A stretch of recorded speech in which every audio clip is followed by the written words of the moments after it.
so there's really no excuse not to listen to the Neil Archer Show. Well, chaps, hopefully I can get through this video without coughing too much. I haven't made a video for a week or so now because I've had a cold. I already have breathing issues, and there's a heat wave over here. I'm absolutely gasping at the moment in the heat, and plus I've had this cold, so really haven't been feeling too clever. Anyway, I felt that I must talk about Glastonbury. I know I'm a little bit late to the party for that one, but it was so ridiculous that I can't ignore it. The first thing about it is that the people that go there have absolutely no understanding of irony, and I mean, they're hypocrites. And they just there are things that are, I mean, there was a big poster which I've been desperately trying to find a picture of. I've spent an hour trying to find this damn thing. I can't find it. I think they must have hidden it because it's so embarrassing. And it was a big poster, and it was I think it was a painting basically of the world from outer space. And it said, I'm paraphrasing here, but it said something to the effect that I can't see any borders, can you?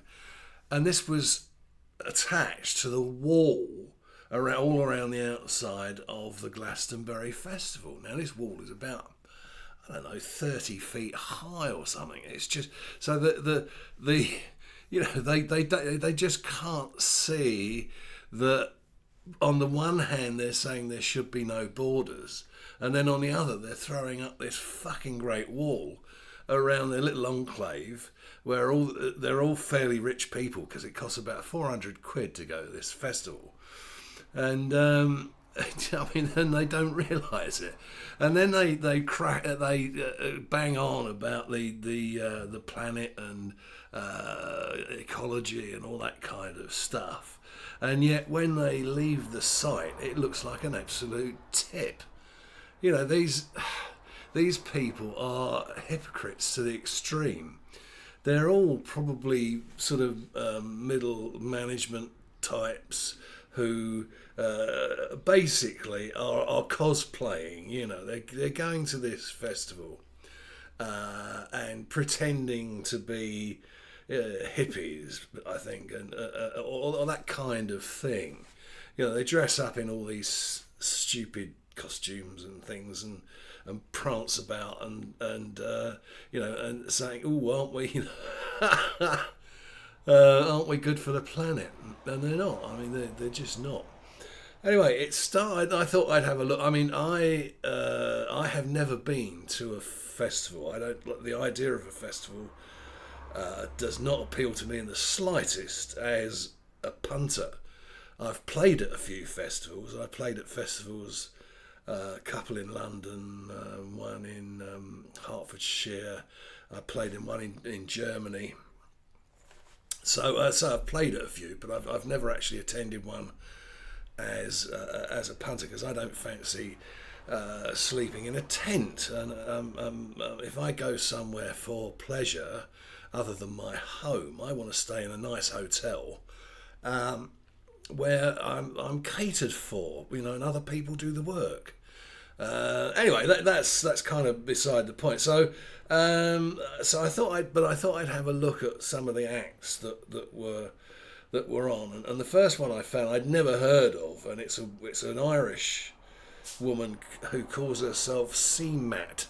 CMAT, which apparently is her initials. Her name's Caroline Ann Biddly, whatever. And she's a bit of a hand beast. God, and so are her band.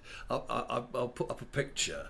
And the chap beside her, they do a little dance routine with two other people, one female, one male, and they do all this kind of airy-fairy dancing, which looks pretty stupid.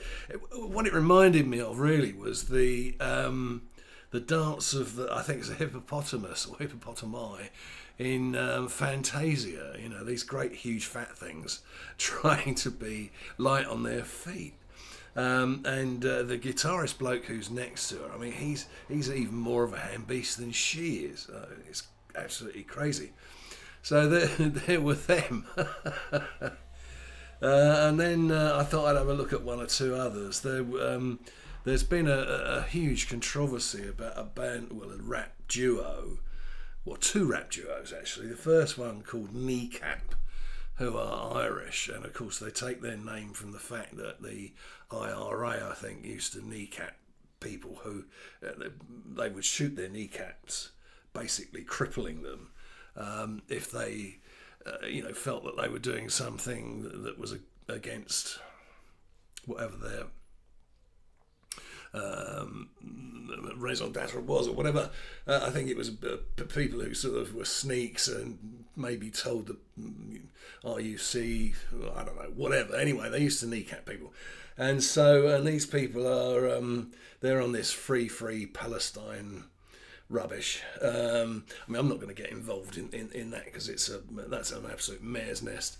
But I think as a music fan for, well, pretty much all my life, so at least 70 odd years, I think, generally speaking, music should stay out of politics. You can have lyrics that hopefully that can be perhaps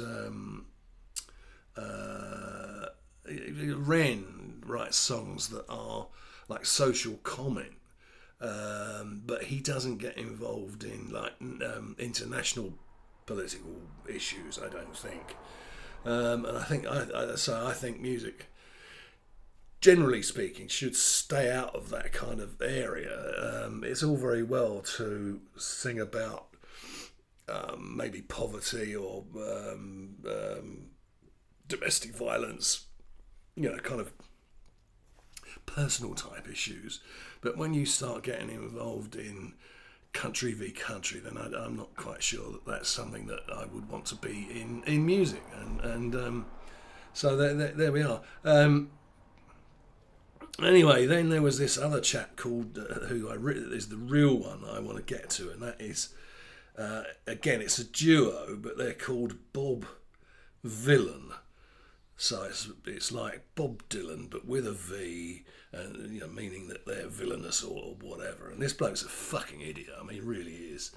He again, he can't see the self-contradictions that he comes up with, and he obviously has no real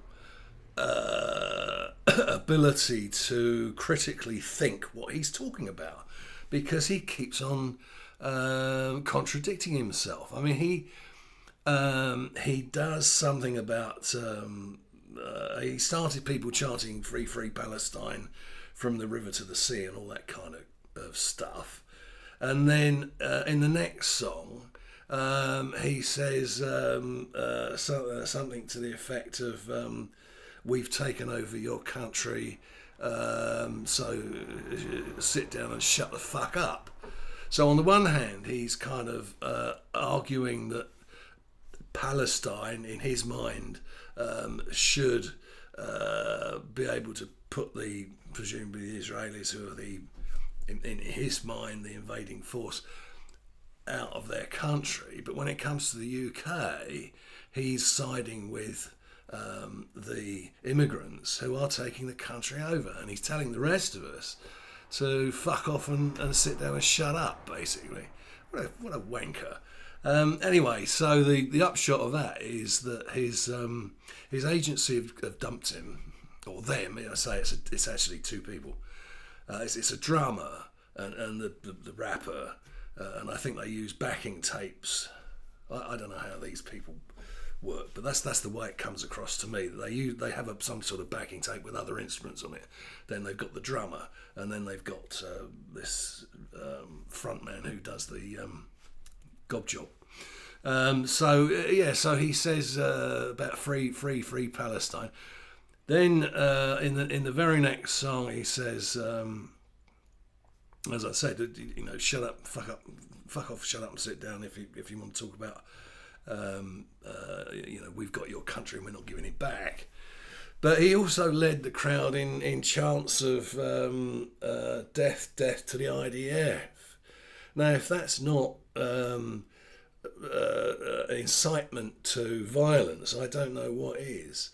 So, I say his agency have dropped him. He was due to do a tour of the US, and his visa has been withdrawn. So he's basically fucked himself out. He's ended his career. I think literally. I think it will be pretty difficult for him to come back from that. Anyway, I've rambled on for an awfully long time, probably because I haven't spoken to you for a week. And I needed to get a few things off my chest. And I managed to get through it without coughing, so there we are. That's a good thing.